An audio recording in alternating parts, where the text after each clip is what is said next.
Poin utama berikutnya dapat digambarkan dalam potongan diagram yang ini, Bu. Ini nggak jauh beda dengan sebelumnya ya. Cuma nambah satu kotak kedudukan di hadapan Allah aja sekarang. Iya, Bu. Di antara manusia yang sama-sama yakin akan perlunya keseimbangan di antara kehidupan dunia dan akhirat pun, banyak sekali pertentangan di manakah tepatnya titik tengah tersebut. Dan hal ini dapat terlihat dari berbagai macam ajaran agama atau keyakinan yang berbeda. Ada yang bilang bahwa titik seimbang tersebut bisa dicapai dengan menghindari pengakumulasian 3K dan fokus ke diri sendiri. Sebaliknya, ada yang bilang justru 3K itu harus dikejar supaya bisa melahirkan manfaat buat sesama. Ada yang bilang bahwa titik seimbang hanya bisa dicapai dengan fokus ke masalah batin. Sementara ada juga yang bilang bahwa kalau fokus ke batin saja, nggak akan bisa menghasilkan solusi konkret buat banyak orang. Makanya harus fokus ke lahir. Ah, iya. Ini juga termasuk pilihan hidup jadinya ya. Iya, Bu. Banyak sekali variasinya. Tetapi ada satu persamaan yang saya tangkap dari berbagai macam perbedaan tersebut. Oh ya? Apa? Ada semacam persamaan atau rumus yang dianggap dapat merepresentasikan nilai tukar mata uang kehidupan dunia menjadi mata uang kehidupan akhirat. Maksud kamu pahala dan dosa? Iya. Itu kan pada dasarnya memang semacam nilai tukar kan, Bu? Katakanlah rupiah itu mata uang kehidupan dunia, sementara dolar itu mata uang kehidupan akhirat. Bagaimana cara mendapatkan rupiah? Ya dengan berbuat baik dalam masyarakat, berkontribusi, atau bekerja. Tergantung ajarannya masing-masing, tergantung situasi kondisi masyarakatnya. Bagaimana cara mendapatkan dolar? Ya dengan melaksanakan ibadah kepada Tuhannya. Tergantung juga sama ajaran agamanya, keyakinannya, situasi kondisi masyarakatnya. Dihadapkan pada pemahaman ini, manusia ada yang fokus ngumpulin rupiah, dan ada yang fokus ngumpulin dolar. Mengapa mereka fokus ngumpulin rupiah? Sebab bisa langsung dipakai di kehidupan dunia, di sini. Langsung bisa dipakai untuk membeli makan atau minum misalnya. Sementara dolar, mata uang kehidupan akhirat, belum bisa dipakai sekarang. Harus ditukar dulu, harus mati dulu. Sebaliknya, ada juga yang fokus ngumpulin dolar. Mengapa fokus ngumpulin dolar? Sebab sudah berulang kali gagal terus ngumpulin rupiah, Bu. Setiap kali hampir berhasil, selalu aja ada yang menggagalkan. Jiwa ini nggak kuat, hidup terus-terusan seperti ini. Kalau begini sih lebih baik langsung fokus ke akhirat aja deh. Langsung mengincar dolar. Bukankah kehidupan di akhirat itu lebih oke justru dari dunia? Bisa aja kamu. Iya kan? Intinya, ini kan pilihan hidup juga, Bu. Iya sih. Nah, sistem ini, nilai tukar kehidupan dunia dan akhirat ini ada dalam setiap agama, meskipun rumus dan istilah yang dipakai berbeda-beda. Kebetulan aja, yang kita kenal dalam agama Islam adalah pahala dan dosa. Iya, betul. Terus, pemahaman ini mendorong manusia berlomba-lomba untuk mengumpulkan angka pahala dengan melakukan perbuatan baik sebanyak mungkin, serta menekan angka dosa dengan menjauhi perbuatan buruk. Bagus kan seharusnya, Bu, secara teori? iya. Sayangnya, berbagai macam rumus nilai tukar tersebut masih beranggapan kedudukan di hadapan Allah dan kedudukan di hadapan sesama manusia itu vertikal horizontal, Bu. Terjadilah arus pendek deh. Tepat sekali. Dalam konteks ini, akibatnya manusia beranggapan bahwa kedudukan di hadapan sesama manusia itu sama dengan kemuliaan di hadapan Allah. Padahal beda. Iya, Bu. Sebagaimana diagram yang tadi itu. Diagramnya saya potong menjadi seperti ini karena memang kita semua sering rancu dalam membedakan kedudukan di hadapan Allah dengan sesama manusia.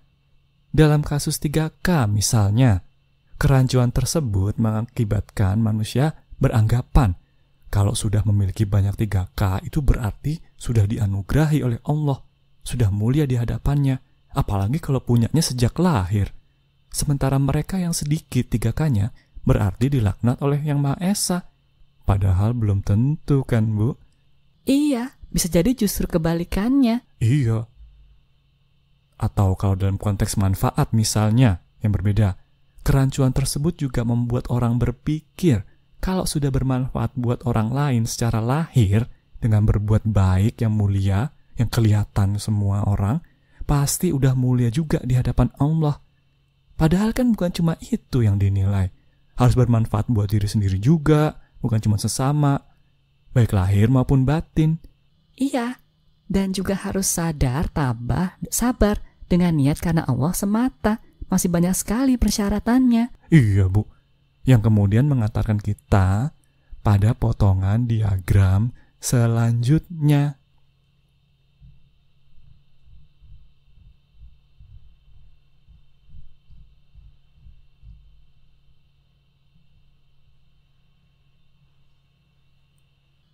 Ah, iya. Sekarang kamu tambahkan sadar, tabah, sabar dengan niat karena Allah semata dan ujian kehidupan. Iya, Bu. Itu kenapa kotak ujian kehidupan gak ada panahnya ya? Oh, bukan cuma itu, Bu.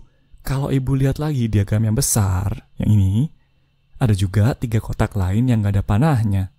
Oh iya, mengapa begitu? Sebab kotak-kotak tersebut berhubungan dengan hampir semua kotak yang lain. Jadi kalau saya kasih panah juga, gambarnya bakalan ruwet, Bu, nggak rapi. Oh, begitu. Oke. Terus?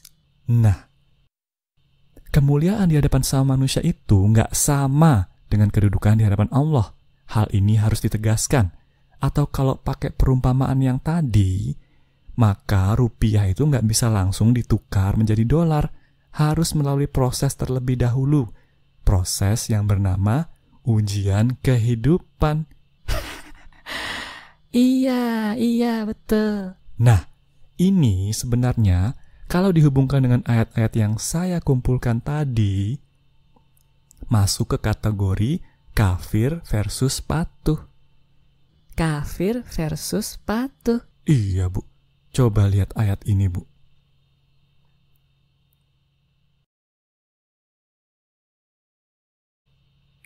Surat ini sebenarnya mendeskripsikan pengakuan seorang atau sekelompok jin kepada Nabi Muhammad berkenaan dengan turunnya agama Islam. Nah, yang mau saya fokuskan adalah kalimat nomor 2 itu, Bu. Barang siapa yang taat, maka telah memilih jalan yang lurus. Meskipun ayat ini ngomongin jin, tetapi pemahaman seperti ini kan memang dimiliki rata-rata manusia, bahwa taat itu sama dengan pasti benar, bahwa patuh itu pasti merupakan jalan yang lurus. Benar nggak, Bu?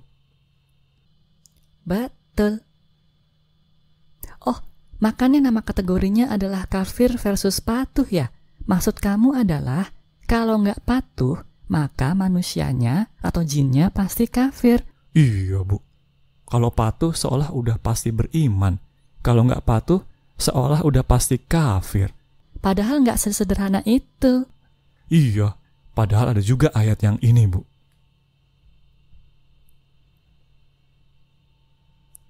Kita fokus ke ayat 1 dan 2 itu, Bu. Iya. Maksud kamu adalah pemahaman taat sama dengan pasti benar atau patuh itu sama dengan pasti lurus itu nggak tepat. Sebab manusia itu sejatinya selalu diuji perbuatannya.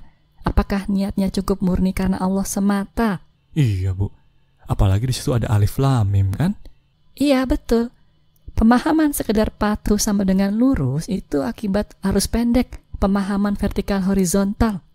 Makanya, struktur yang benar itu adalah alif, alias hubungan dengan Allah, itu sejajar tetapi tidak bersentuhan dengan mim, alias hubungan sama manusia. Di tengah-tengahnya harus ada lam alias ilmu pemahaman hakikat, mengapa sesuatu itu perlu dilakukan atau perlu dihindari, yang diajarkan oleh malaikat muqarrabin lummah. Iya, Bu.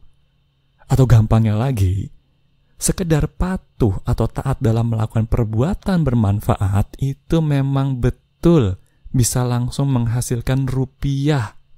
Tetapi rupiah tersebut nggak bisa langsung dikonversikan ke dolar. Manusia harus diuji terlebih dahulu. Apakah perbuatan tanda kutip patuh dan taat tersebut dilakukan dengan niat karena Allah semata? Alias kalau dalam ayat tadi pelakunya memang tanda kutip orang-orang yang benar, atau sebaliknya cuma karena sesama manusia aja, alias mereka sebenarnya adalah tanda kutip orang-orang yang dusta. Betul sekali. Dan untuk bisa melaksanakan ujian tersebut, manusianya harus sadar, tabah, dan sabar. Iya, Bu. Kalau nggak murni ya berarti mentok di rupiah, nggak bisa ditukar ke dolar kan? Oke, bagus, saya ngerti. Selanjutnya apa? Sadar, tabah, dan sabar. Belum, Bu, itu masih jauh.